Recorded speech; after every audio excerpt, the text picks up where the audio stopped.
Alright, so we are looking at the reflection of light, and what exactly is a reflection of light? It is simply the bouncing of light as it strikes a reflecting surface, e.g. a plane mirror. So that is what we can simply talk about. So the bouncing of light. So what I mean is that, for example, if you do have this as being a reflecting surface, which I'm calling as being a mirror, so which I'm calling as being a mirror, then it simply means that as light comes from this direction, if light is coming from this direction, indicated by the arrow, so you look at the arrow, it is actually going to bounce off, this reflecting surface. So it will change direction and start, traveling in that one. So it will bounce off and change direction. So that is what we mean. So now at this point here, this is what we call the point of incident.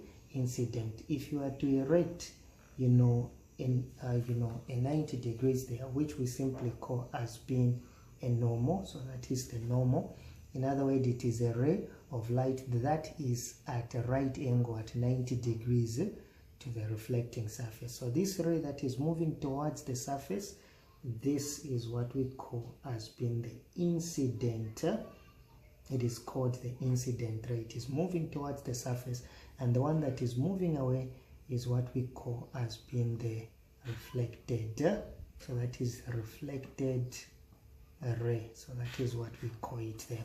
Now if you notice, you have the normal. So the angle, if you move away from the normal going towards the incident ray, there's an angle that is created. Let's call it as being I. So that angle that is created, that angle is what we call as being the angle of incidence. And again, from the normal, if you move away to the reflected ray, the angle that is actually created, that angle that is actually created there, I'll call it small r, that is what we call as being the angle of reflection. So that is what we call the angle of reflection. So you need to remember that. So this is what you need to remember. Now, of course, in some books that you're going to look at, they will talk about maybe types of reflection that we do have. Of course, there are two main ones that you can have. In this case, you can either have what we are calling as being, regular. You can have what we call as being regular reflection. Now, when we talk about regular reflection, we are simply talking about reflection that happens off a smooth surface. So when you're dealing with what we are calling as being a smooth surface, like a plane mirror, then we call it as being a regular reflection. Then the other type that you can have is what we call as being irregular reflection. Sometimes irregular reflection is also known as being diffuse reflection. So this one actually occurs, it actually occurs on a rough surface.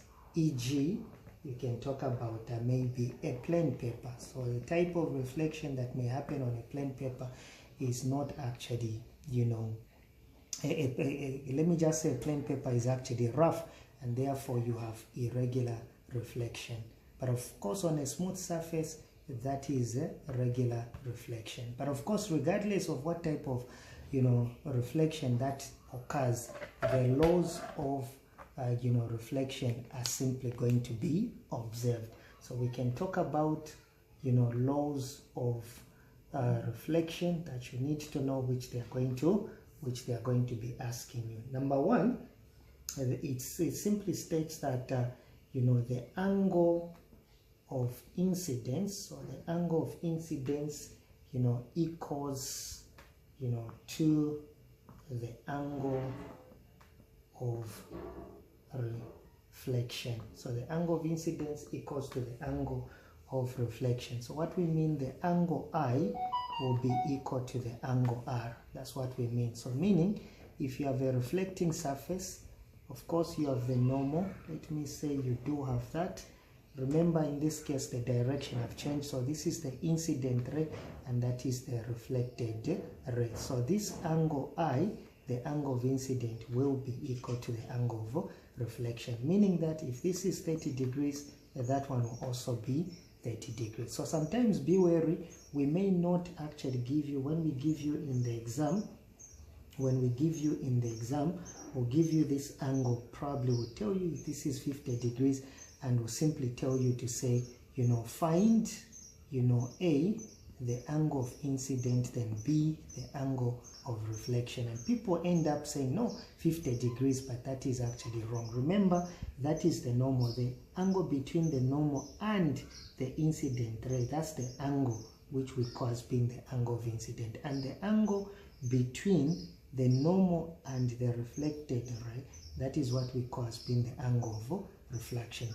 The angle of reflection. So like I said, if this is the reflecting surface and the normal, they always meet. If this is the normal that you do have and the reflecting surface, they'll always meet at 90 degrees. So how do you get, in this case, the angle of incident? You can say 90 degrees, this whole angle there minus 50 degrees, which will give you a 40 degrees. Now, if the angle of incidence is simply 40 degrees, it simply means the angle of reflection is also going to be 40 degrees, because according to the first law, the angle of incidence equals the angle of reflection. So that is what you need to remember. The last but not the least is what we are calling another law of reflection that you need to remember.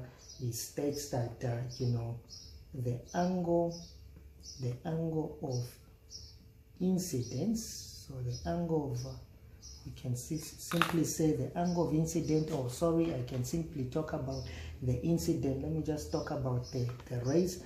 The incident, we can simply say the incident ray, normal and reflected ray all lie in the same plane. So at the point of incident, at the point of incidence, they all lie in the same plane. So that is what you need to remember. So the incident ray, the normal, reflected ray all lie in the same plane. Let me say at the point of incidence. So this is what you need to remember. Otherwise, thank you so much. Watch out for some more so that you can actually get to learn.